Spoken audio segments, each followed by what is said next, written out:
ஆவணி மாதம் தேய்பிறை அஷ்டமி என்று ரோகிணி நட்சத்திர நன்னாளில் பகவான் கிருஷ்ணர் அவதரித்தார். அந்த அற்புதமான நாளே Gokulashtami.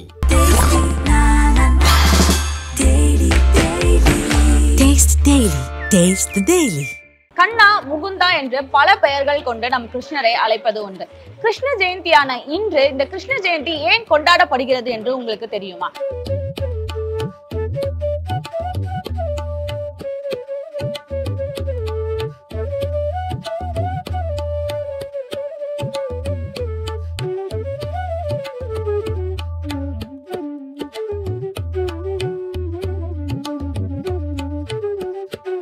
Periyar Maniamma Institute of Science and Technology, Tanjavur, CSE with specialization in AI and ML and data science and cyber security. Newly launched Vivo V40 series now available at Purvika. Visit your nearby Purvika showroom. ஆன்மீகம் English நேயர்கள் அனைவருக்கும் வணக்கம். நம்மளோட சேனல்ல நம்ம ஆன்மீகம் தொடர்பான பல பதிவுகளை பார்த்துட்டு வந்துட்டு இருக்கோம். அந்த வகையில சிறப்பு நாளான இன்று, நான் சிறப்பு நாள்னு சொன்னதுமே உங்களுக்கு தெரிஞ்சிருக்கும், நான் கிருஷ்ண ஜெயந்தியை தான் சொல்றேன். இந்த வருடம் கிருஷ்ண ஜெயந்தி அன்று நான் ஒரு சிறப்பு ஆலயத்துக்கு தான் வந்திருக்கேன். அந்த ஆலயத்தை பத்தி நீங்க தெரிஞ்சுக்க ரொம்ப ஆர்வமா இருக்கீங்களா? அப்ப என்னோட வாங்க, அந்த ஆலயத்தை பத்தியும் அந்த ஆலயத்தில் உள்ள சிறப்புகளை பத்தியும் நாம் தெரிந்து கொள்வோம்.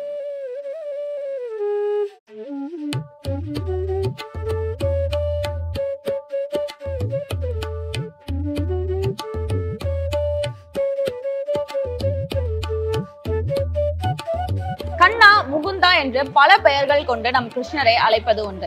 கிருஷ்ண ஜெயந்தியான இன்று இந்த கிருஷ்ண ஜெயந்தி ஏன் கொண்டாடப்படுகிறது என்று உங்களுக்கு தெரியுமா?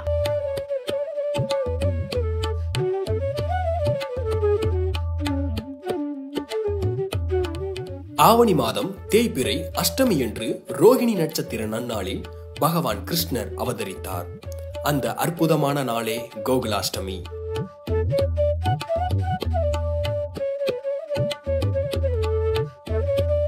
இந்தியாவில் மிக சிறப்பாக கோலாகலமாக கொண்டாடப்படும் பண்டிகைகளில் ஒன்று கிருஷ்ண ஜெயந்தி.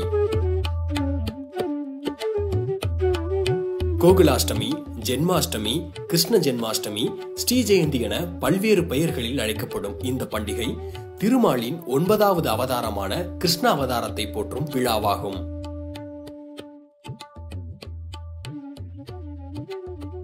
மகாவிஷ்ணுவின் தசாவதாரங்களில் 9வது அவதாரமான கிருஷ்ணரின் அவதாரம் தினத்தை கிருஷ்ண ஜெயந்தியாக ஆண்டுதோறும் கொண்டாடுகிறோம்.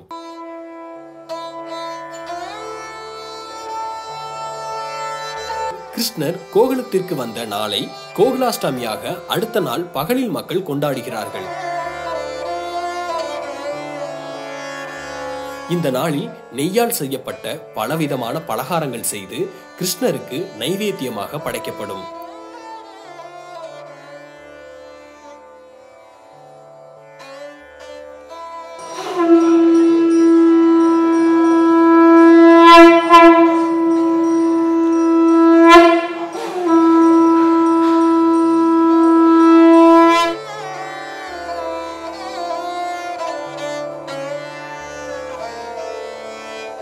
குழந்தைகள் கிருஷ்ணர் மற்றும் ராதை வேடம் அணிந்து வருவார்கள்.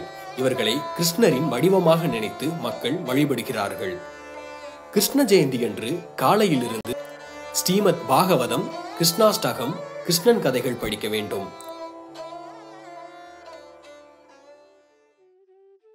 துவாதச மந்திரமான ஓம் நமோ பகவதே வாசுதேவாய என்னும் மந்திரத்தை 108 முறை ஜெபித்து மலர்களையும் பழங்களையும் இனிப்பு வகைகளையும் அவருக்கு படைத்து தூப தீபம் காட்ட வேண்டும்.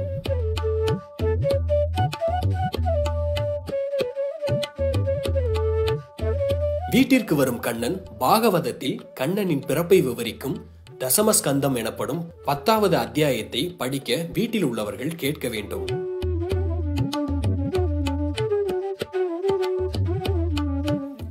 கோகுலாஷ்டமி என்றால் என்ன, கிருஷ்ண ஜெயந்தி என்றால் என்ன, இவை இரண்டுக்கும் என்ன வித்தியாசம் என்பது குறித்து விளக்குகிறார் பெருங்குளம் ராமகிருஷ்ண ஜோசியர். ஹரே கிருஷ்ணா. உங்கள் அனைவருக்கும் கிருஷ்ண ஜென்மாஷ்டமி நல்வாழ்த்துக்கள். இந்த கிருஷ்ண ஜென்மாஷ்டமி என்பது தமிழ்நாட்டில் பலவித பெயர்களில் கொண்டாடுகிறார்கள். கிருஷ்ண ஜெயந்தி என்றும் கோகுலாஷ்டமி என்றும் தமிழ்நாட்டு முழுவதும் இதை கொண்டாடி கொண்டிருக்கிறார்கள். இந்த கிருஷ்ண ஜெயந்தி அன்று தினமும் நாங்கள் வீட்டில் என்னுடைய மனைவிமார்களும் என்னுடைய குடும்பத்தார்களும் சேர்ந்து காலையில் பிரம்ம முகூர்த்தத்தில் எழுந்து நாங்களும் குளித்து எங்கள் குழந்தைகளுக்கு குளிப்பாட்டி புதிய உடைகளை அணிந்து வீடுகளை தோரணம் மூலமாகவும் பூக்கள் மூலமாகவும் அலங்கரித்து பகவான் கிருஷ்ணரை அழகாக பக்தியுடன் நாங்கள் வரவேற்போம். அந்த வரவேற்பு முறையில் பகவானின் பொற்பாதங்களை, அந்த தடங்களை அவருடைய எங்களுடைய வாயில் கதவில் இருந்து பகவானை பக்தியுடன் எங்களுடைய வீட்டிற்கு அழைப்போம். அந்த அழைத்தவுடன் பகவானுக்கு பலவித உணவு முறைகளை நாங்கள் பகவானுக்காக அர்ப்பணிப்போம். முக்கியமாக சொல்லணும் அப்படின்னா பகவானுக்காக இனிப்பு வகைகளும் கார வகைகளும், எஸ்பெஷலி அந்த அந்த அந்த சில்லடை சொல்லுவாங்க இல்லையா, அதையும் பகவானுக்காக அர்ப்பணிப்போம். முக்கியமாக பகவானுக்கு பிடித்த அந்த வெண்ணையும் அவருக்கு பக்தியோடு நாங்கள் அதை அர்ப்பணிப்போம். அதை அர்ப்பணித்த பிறகு பகவானுக்கு இந்த பஞ்சாமிர்தமால ஆன இந்த தயிர், பால், நெய் ஆகிய முதலிய பொருட்களை எல்லாம் சேர்த்து பகவானுக்காக அபிஷேகம் செய்வோம். அபிஷேகம் செய்து அந்த பகவான் கிருஷ்ணரை பக்தியுடன் அவர்களை தூங்க வைப்போம். இது பகவானுக்காக நாங்கள் செய்கின்ற ஒரு முறைகள். ஸோ பக்தர்களாக நாங்கள் என்ன செய்வோம் என்றால், அன்று பகவான் அவர் நடு இரவில் பிறந்தார். அதனால் அவர் காலையில் இருந்து நடு இரவு வரை நாங்கள் உபவாசம் இருப்போம். அன்று கிருஷ்ண ஜெயந்தி அன்று உபவாசம் இருப்பது ரொம்ப ரொம்ப ரொம்ப மங்களகாரம் ஒன்று. நம்மளுடைய பகவானுடைய ஆசீர்வாதம் நமக்கு கிட்ட வேண்டும் என்றால் நம்மளுக்கு உபவாசம் செய்ய வேண்டும். உங்களால் அந்த உபவாசம் செய்ய முடியவில்லை என்றாலும் ஒரு சில உணவு முறைகளான அந்த பழங்களை உண்டு நீங்கள் உபவாசம் செய்யலாம். இல்லை தண்ணீரை மட்டும் உண்டு உபவாசம் செய்யலாம். இல்லை என்றால் தண்ணீரும் உட்கொள்ளாமல் பகவானுக்கு பக்தியுடன் உபவாசம் செய்யலாம். அது மட்டும் இல்லாமல் உபவாசம் செய்வது என்பது பகவானுக்கு உடைய பகவான நாமங்களையும் பகவானை பற்றிய லீலைகளையும் அன்று படிப்பதும் சரி, அதை நினைப்பதும் சரி ரொம்ப ரொம்ப உத்தமமான காரியமாகும். ஸோ அதனால் ஜன்மாஷ்டமி அன்று, கிருஷ்ண ஜெயந்தி அன்று பகவான நாமங்களான இந்த ஹரே கிருஷ்ணா மகா மந்திரத்தையும் அந்த பகவானின் லீலைகளையும் ஒவ்வொரும் அதை நினைத்து பகவானை வழிபட வேண்டும். இவ்வாறு செய்து கொள்ள வேண்டும். முடிந்தால் பக்கத்தில் இருக்கும் கோவில்களுக்கு சென்று அண்ட் பகவான் கிருஷ்ணரை நீங்கள் வழிபட வேண்டும். அண்ட் அது அங்கே எங்கள் கோயிலும் பார்த்தீங்கன்னா நாங்கள் ஹரே கிருஷ்ணா மூமெண்ட் சென்னையில் இருக்கிறோம். நாளிலிருந்து எங்களுக்கு நிறைய பஜனை மண்டலி, அதாவது நிறைய கலைஞர்கள், தமிழ்நாட்டில் இருக்கும் அனைத்து கலைஞர்களும் இந்த கோவிலுக்கு வந்து பகவானை பற்றியும் பகவானை புகழ்களை பற்றியும் நாளை பாட்டுகள் மூலமாகவும் இசை கருவிகள் மூலமாகவும் அவருடைய பக்தியை தெரிவிக்க போகிறார்கள். அது மட்டுமல்லாமல் கிருஷ்ண ஜெயந்தி அன்று எங்களுக்கு லட்டு கோபால், ஸ்ரீ ஸ்ரீ கிருஷ்ண பலராம் அண்ட் ஸ்ரீ ஸ்ரீ கிருஷ்ணா ருக்மணி சத்யமாமா அவர்களின் அபிஷேகமும் உங்களுக்கு காண வாய்ப்புகள் கிடைக்கும். ஸோ அதனால் நீங்கள் அனைவரும் தவறாக உங்கள் வீட்டில் இருந்தும் உங்கள் உபவாசம் இருந்தும் இந்த வழிமுறைகளை பின்பற்றி அண்ட் கோவிலுக்கு வந்து பகவானின் கிருஷ்ணனின் அருளை பெற வேண்டும் என்று அன்புடனும் பக்தியோடனும் வேண்டிக் கொள்கிறோம். மிகவும் நன்றி. ஹரே கிருஷ்ணா.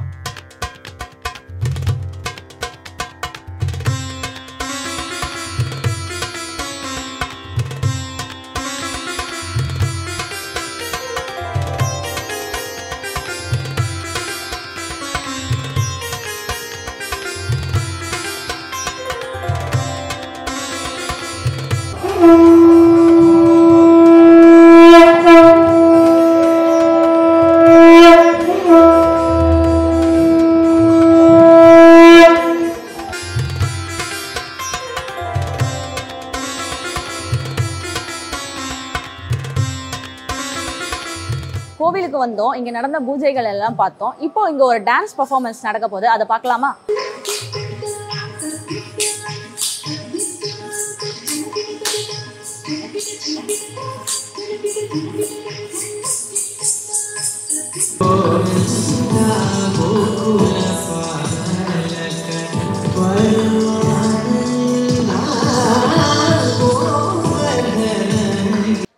ஹரே கிருஷ்ணா. வணக்கம். தக்ஷண துவாரகா தாம் திருவான்மியூர் இங்கே இருக்கக்கூடிய ஆலயம் அருள்மிகு ஸ்ரீ ஸ்ரீ கிருஷ்ணா ருக்மிணி சத்யபாமா அவர்களின் ஆலயம். இப்போது திங்கட்கிழமை 26ஆம் தேதி ஆகஸ்ட் அன்னைக்கு ஸ்ரீகிருஷ்ண ஜென்மாஷ்டமி இங்கே கொண்டாட போகிறோம். இங்கே அந்த ஸ்ரீகிருஷ்ண ஜென்மாஷ்டமி அந்த ஜென்மாஷ்டமி உற்சவத்தில் அன்னைக்கு வரக்கூடிய என்னென்ன ஃபெஸ்டிவல்ஸ், என்னென்ன ப்ரோக்ராம்ஸ் இருக்குது அதெல்லாம் நான் உங்களுக்கு சொல்ல விரும்புகிறேன். கிருஷ்ண ஜென்மாஷ்டமி அன்னைக்கு ஃபுல் டே இங்கே நிறைய பஜனை குரூப்ஸ் வந்து இங்கே வந்து பஜனை பாட போகிறாங்க. அதுவும் இல்லாமல் சாயந்தரம் இங்கே கிருஷ்ணா ருக்மிணி சத்யபாமா அவர்களுக்கு அபிஷேகம் கூட பண்ண போகிறோம். அதுவும் இல்லாமல் கீர்த்தனைகள், அப்புறம் ஊஞ்சல் சேவை, இந்த மாதிரி நிறைய சேவைகள் கூட நடக்க போகின்றது. எல்லோருக்கும் இந்த ஸ்ரீகிருஷ்ண ஜென்மாஷ்டமியில் தக்ஷிண துவாரகா தாமில் வந்து நீங்கள் எல்லாரும் பங்கெடுக்கணும் என்று நான் கோரிக்கொள்கிறேன். உங்களை எல்லாம் நான் ரிக்வெஸ்ட் பண்ணிக்கிறேன். நீங்கள் எல்லாரும் வந்து இந்த ப்ரோக்ராமில் இந்த ஜென்மாஷ்டமி அன்னைக்கு வந்து கிருஷ்ணருடைய ஆசீர்வாதம் நீங்கள் எல்லாம் பெற்றுக்கொள்ளலாம்.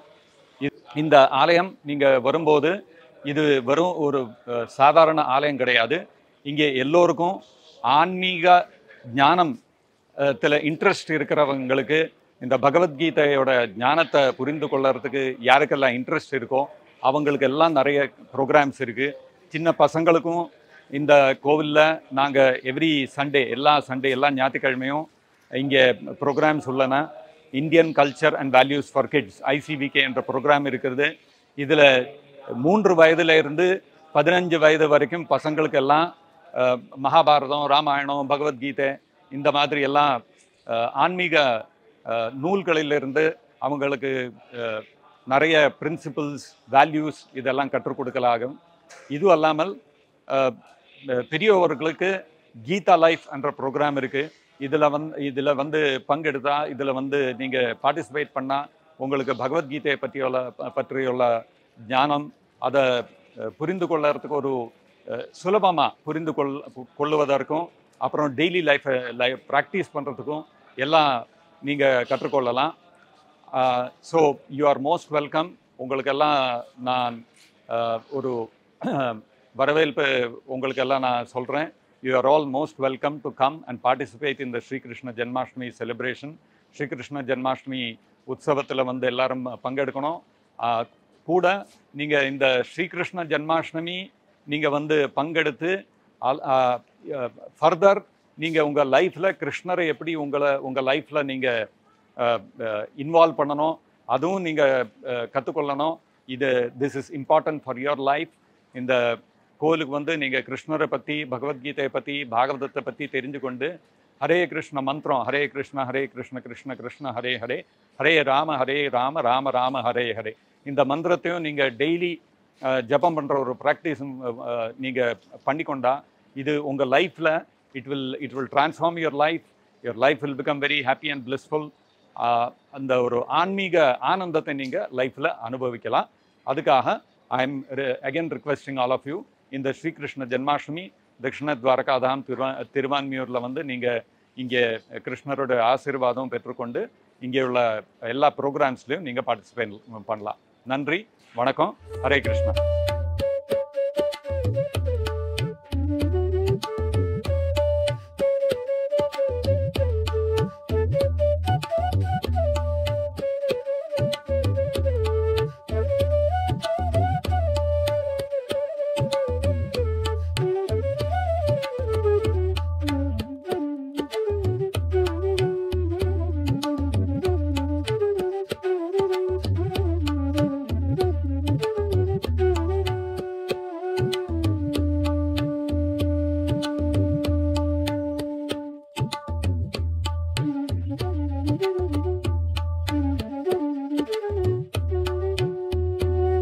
வசுதேவர் தேவகி கல்யாணம் ஆன உடனே அவருடைய ஒன்று விட்ட அண்ணா பிரதரின்லா அவளை வந்து ஒரு இதில் வச்சு ரதத்தில் வச்சு கூண்டு போடுற. அப்போ ஒரு அசரீரி கேட்குறது, வாசுதேவருக்கும் தேவகிக்கும் 8வது குழந்தையா பிறக்க போகிற அந்த குழந்தை தான் உன்னை கொல்ல போகிறது அப்படின்னு. உடனே அவர் வந்து எல்லாத்தையும் விட்டுட்டு தேவகியை கொல்றதுக்கு ட்ரை பண்ணுறார். பட் அப்போ வந்து வசுதேவர் அவரை கூப்பிட்டு, இப்போ நீ கொல்லாத, ஒரு பொண்ணை கொன்னா உனக்கு வந்து இவ்வளோ கடுமையான பாவம் உண்டாகும், அவளை கொல்றதில் ஒன்றும் இது கிடையாது, அதனால நான் வந்து குழந்தை பிறந்தா உங்கள்கிட்ட கொடுத்துட்றேன் அப்படின்னு சொல்கிறார். ஸோ அவர் வந்து முதல் குழந்தை பிறந்தது கொண்டு போய் கொடுக்குறாரு. 8வது குழந்தை தானே என்னை கொல்ல போகிறது, இந்த முதல் குழந்தை எனக்கு வேண்டாம் அப்படிங்கிறார். பட் நாரதர் வந்து இல்லை அது 8வதா, முதலேருந்து 8வதா பின்னாடியிலேருந்து 8வதா தெரியாததுனால அவனை கொன்னுடும் அப்படிங்கிறதுனால ஒவ்வொரு குழந்தையாக கொண்டுண்டு வரா. தேவகிக்கு ரொம்ப வருத்தமாக இருக்குது. 7வது குழந்தை பிறக்கிறதே பலராமர் கிருஷ்ணர் வந்து மீன்ஸ் மகாவிஷ்ணு வந்து இந்த மாதிரி பிளான் பண்ணுறார். அவள் வந்து 6th மந்த்தில் குழந்தை அவள் வயிற்றுலேருந்து ரோகிணிக்கு ட்ரான்ஸ்ஃபர் பண்ணிவிடு. அவர் வந்து பிறந்த உடனே அவரோட இதை பார்த்துட்டு தேவிக்கு பயந்து போய்டுறான், அந்த குழந்தைய கொல்ல போகிறாளேன்ட்டு அவர்கிட்ட வந்து இந்த மாதிரி உன்னோட இதை வந்து நீ கொஞ்சம் மறைச்சிக்கோ அப்படின்னு சொன்னோன்னே அவர் வந்து நீங்கள் வந்து என்னை வந்து குழந்தையா வேணும்னு கேட்டதுனால 3 ஜென்மாவாக நான் குழந்தையா பிறந்துட்டுருக்கேன், அது உங்களுக்கு நினைவுபடுத்துகிறேன் அப்படின்னு சொல்லி நினைவுபடுத்துகிறார். அதுக்கப்புறம் என்னை கொண்டு போய் இந்த இவர் வீட்டில் பக்கத்தில் வந்து இருக்கிற நந்தகோபர் யசோதாவை இந்த யமுனா தாண்டி இருக்கிற கோகுலத்தில் கொண்டு போய் விட்டுடுங்கோ அப்படின்னு சொல்கிறார். ஒரே இருட்டு, ஒரே மழை, ஆனால் குழந்தை அப்படி இது மின்னறுது குழந்தை அவ்வளவு. அவர் மேலே இருக்கிற ஒரு கூடையில் வச்சு எடுத்துன்னு போனாக்கா நாகம் வந்து கொடை பிடிக்கிறது அவருக்கு நல்ல மின்னல் மாதிரி அதோட ரத்தனங்கள்லாம் மின்றது ஒலியாக இருக்குது. யமுனா ரிவர் வந்து வழி விட்டதும் அவர் அங்கே போய் அந்த குழந்தைய வந்து யசோதா கிட்ட வச்சுட்டு வந்துடுறார். அப்போது அந்த குழந்தை வந்து அதுவரை யசோதாக்கும் ஒன்றும் தெரியல, என்ன குழந்தை பிறந்தது என்ன இதுன்னு காத்தால எழுந்துட்டு பார்த்தா அவ்வளோ வழி முன்ன ரொம்ப அழகாக ஒரு குழந்தை வந்து அழறது பார்க்குறார் கிருஷ்ணர். உடனே எல்லாருக்கும் ரொம்ப சந்தோஷம். எல்லாரோட பர்த்டே எப்படி செலிப்ரேட் பண்ணுறோமோ அதுக்கு மேலே பல மடங்கு கிருஷ்ணரோட பர்த்டே வந்து செலிப்ரேட் ஆகுது. வீட்டில் மாத்திரம் இல்லை, கோவிலில் பயங்கரமாக செலிப்ரேட் பண்ணுறா.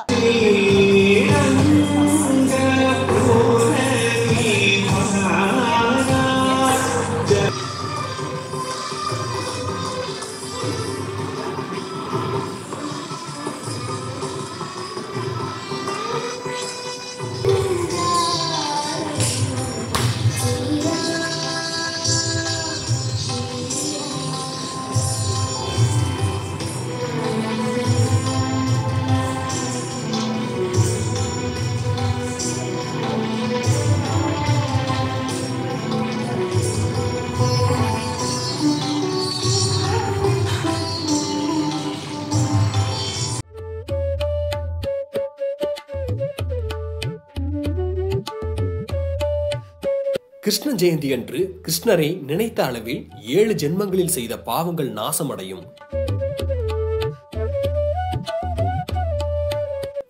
ஜெயந்தி தினத்தில் விரதமேற்று உபவாசம் இருந்து பூஜை செய்த பின் மகா பாவங்கள் நீங்குவதோடு அஸ்வமேத யாகமும் கீர்த்தனங்கள் செய்த பலனும், 1000 காராம் பசுக்கள், ஆயிரக்கணக்கான குதிரைகள், யானைகள் செய்த தானங்களை செய்த பலனும், அளவற்ற ஆபரணங்கள் குருஷேத்திரத்தில் தானம் கொடுத்த பலனும், கோடி கோதானம் தன் எஜமானுக்கு சந்தேகத்தால் செய்த தொண்டுகள் ஏற்படும்.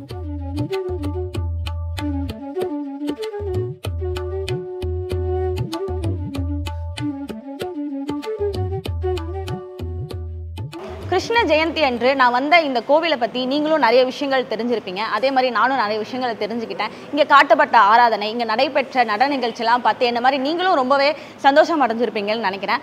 இதே மாதிரி அடுத்த நிகழ்ச்சியில் உங்களை சந்திக்கும் வரை உங்களிடம் இருந்து விடை பெறுகிறேன். நன்றி, வணக்கம்.